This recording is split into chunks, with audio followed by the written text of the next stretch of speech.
Hallo und herzlich willkommen auf meinem Kanal, wo sich alles um die leidenschaftliche Oldtimer dreht. Heute werde ich dir zeigen, wo sich die Hauptursache einer defekten Tankanzeige befindet und wie man das Problem ganz einfach beseitigen kann. Die Aktion wird an dem 190er meines Kumpels durchgeführt. Den Wagen habe ich bereits in dem Video vorgestellt. Wenn du es noch nicht gesehen hast, findest du den Link in der Videobeschreibung. Jetzt aber zur Sache. Hier liegt der Fehler nicht vor und die Tankanzeige funktioniert einwandfrei.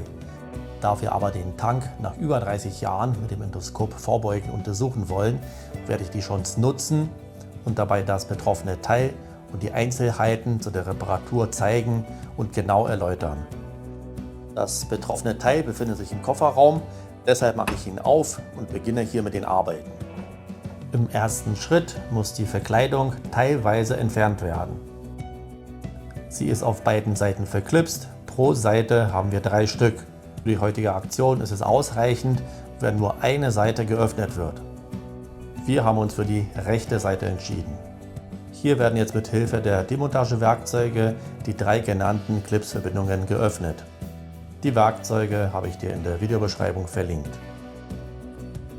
Das war ziemlich einfach und jetzt kann die Verkleidung geöffnet werden. Dabei muss sie noch oben an den Häkchen gelöst werden.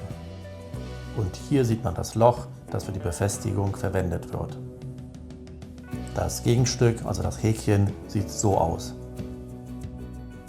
Und es reicht, wenn hier oben nur 2 Befestigungspunkte gelöst werden. Dadurch haben wir jetzt mit dem minimalen Aufwand den ausreichenden Zugang zu dem Tankgeber, der in den meisten Fällen für die Störungen der Tankanzeige sorgt. Ich werde dir gleich zeigen, wie man den Tankgeber ausbaut, repariert oder beim Bedarf austauscht. Bevor ich aber dazu komme, werde ich erstmal aus Sicherheitsgründen die Batterie abklemmen und den Tankdeckel öffnen.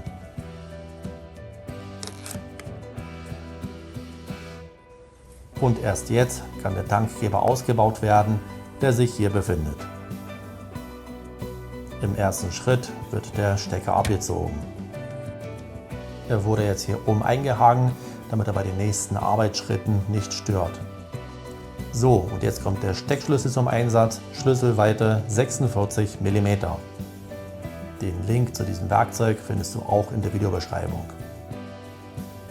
Jetzt aber zur Sache, ich löse die Mutter und entferne sie anschließend mit der Hand.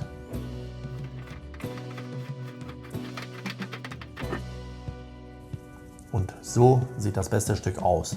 Hier müssen wir ganz vorsichtig sein, weil sie bei Mercedes-Benz nicht mehr lieferbar ist. So, und jetzt im nächsten Schritt kann schon der Tankgeber rausgenommen werden. Damit an dieser Stelle keine Sauerei entsteht, wurde der Tank vorher fast leer gefahren. Jetzt wird ein Tuch genommen, um das eventuelle Tropfen zu vermeiden.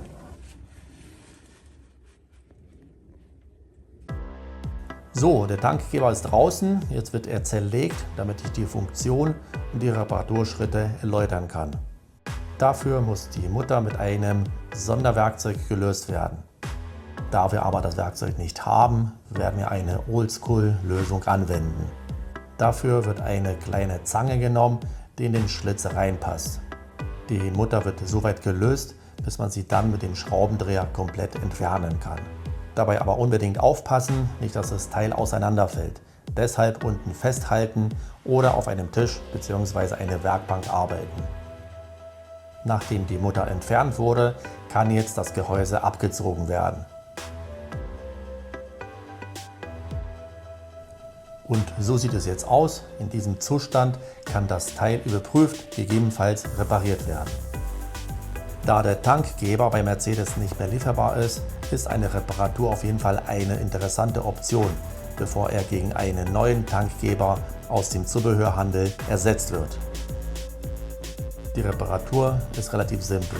Im ersten Schritt prüft man, ob der Tankgeber leichtgängig ist. Ist es nicht der Fall, liegt es meistens an einer Verschmutzung oder an den Ablagerungen, die dort vorhanden sein können. Diese müssen dann vorsichtig mit einem Pinsel oder zum Beispiel einem Silikonentferner entfernt werden. Dabei unbedingt darauf achten, dass die beiden dünnen Drähte nicht beschädigt werden. Wenn das erledigt ist, bzw. einwandfrei funktioniert, prüfen wir, ob der Tankgeber die Endpunkte problemlos erreichen kann. Bei der Gelegenheit sollen auch die Kontakte optisch auf Beschädigungen geprüft bzw. gereinigt werden. Im Anschluss wird auch die andere Seite geprüft und gegebenenfalls gesäubert. Wenn das erledigt ist, dann kann der Zusammenbau erfolgen. Die Chance, dass der Tankgeber wieder funktioniert, ist sehr groß. Beim Zusammenbau muss nur die kleine Mutter angezogen werden und dann ist das Teil einbaufertig. Aber bevor wir das tun, schauen wir uns erstmal den über 30 Jahre alten Tank mit dem Endoskop an.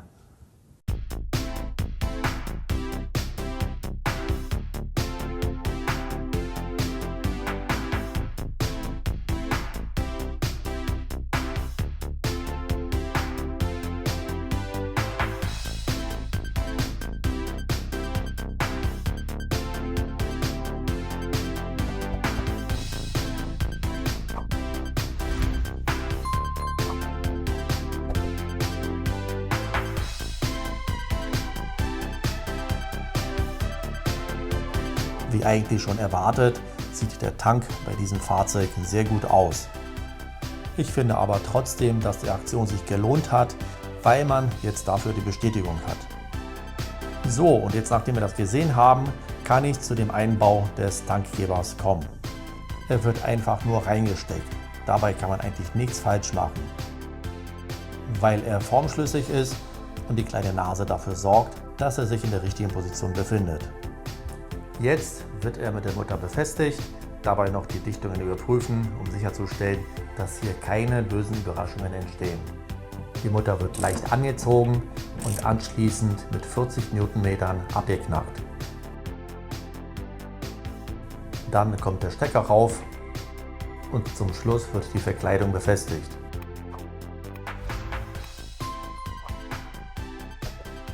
Damit es wieder so schön aussieht. Danke, dass du zugeschaut hast. Wenn dir das Video gefallen hat, dann lass den Daumen hoch und abonniere diesen Kanal, um weitere Videos nicht zu verpassen. In diesem Sinne, bis zum nächsten Mal.